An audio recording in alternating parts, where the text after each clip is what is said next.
ബംഗാൾ രാഷ്ട്രീയം ഇപ്പോൾ തീവ്രമായ ഒരു വിവാദത്തിന്റെ മുൾമുനയിലാണ്.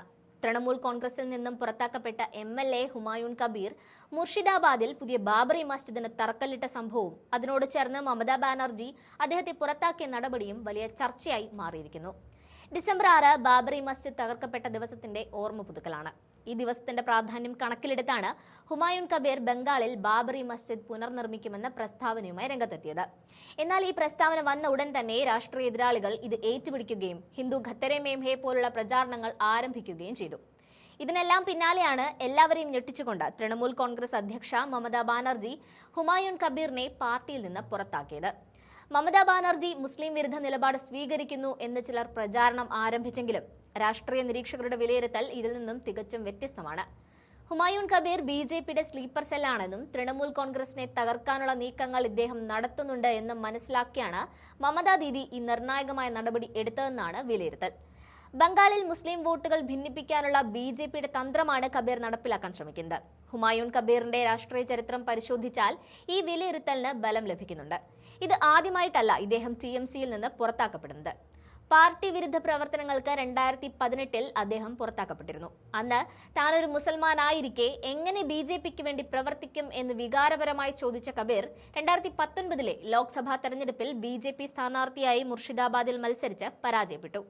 പിന്നീട് വീണ്ടും മമതാ ബാനർജിയുടെ കാല് പിടിച്ച് 2021 TMCയിലേക്ക് തിരികെ വരികയും MLA ആവുകയും ചെയ്തു. പാർട്ടിയിൽ തിരിച്ചെത്തിയ ശേഷവും അദ്ദേഹത്തിന്റെ പ്രവർത്തനങ്ങൾ സംശയകരമായിരുന്നു. മുർഷിദാബാദിൽ 70% മുസ്ലിങ്ങളാണ്.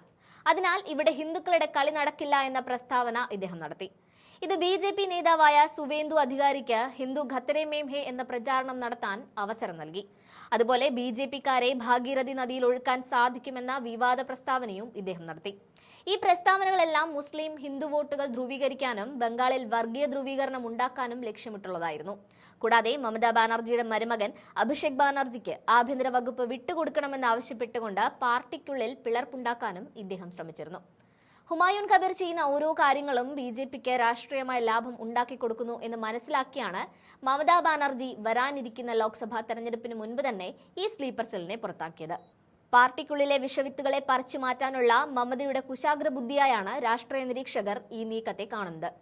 ഇതിനെല്ലാം പിന്നാലെയാണ് പാർട്ടിയിൽ നിന്ന് പുറത്തായതിനു പിന്നാലെ മുർഷിദാബാദിൽ അദ്ദേഹം പുതിയ ബാബറി മസ്ജിദിന് തറക്കല്ലിട്ടത്. ഏകദേശം 800 പേർക്ക് ബിരിയാണി പാക്കറ്റുകൾ വിതരണം ചെയ്ത ഈ ചടങ്ങിൽ സർക്കാരിന്റെയും പോലീസിന്റെയും പിന്തുണ തനിക്കുണ്ടെന്ന് അദ്ദേഹം അവകാശപ്പെട്ടു. എന്നാൽ മുസ്ലിം വോട്ടുകൾ ഭിന്നിപ്പിക്കാനും ഒരു മസ്ജിദ് പണിയാൻ ശ്രമിച്ചതിനാണ് മമതാ ബാനർജി ഒരു മുസ്ലിം നേതാവിനെ പുറത്താക്കിയതെന്ന രീതിയിൽ TMCക്കെതിരായി മുസ്ലിം വോട്ടർമാരെ ചിന്തിപ്പിക്കാനുമാണ് കബീർ ഈ നീക്കങ്ങൾ നടത്തുന്നത് എന്നാണ് വിലയിരുത്തപ്പെടുന്നത്. ബാബറി മസ്ജിദ് തകർക്കപ്പെട്ടതിന് 33 വർഷങ്ങൾക്ക് ശേഷം തെരഞ്ഞെടുപ്പിന് തൊട്ടു മുൻപ് മാത്രമാണ് കബീറിന് ഈ ബോധോദയം ഉണ്ടായതെന്ന കാര്യം ശ്രദ്ധേയമാണ്. മുസ്ലിം വോട്ടുകൾ ഭിന്നിപ്പിച്ച് BJPക്ക് വിജയം എളുപ്പമാക്കാനുള്ള ഒരു രാഷ്ട്രീയ നാടകം മാത്രമാണ് ഈ ബാബറി മസ്ജിദ് പ്രഖ്യാപനത്തിന് പിന്നിലെന്ന് വ്യക്തമാണ്.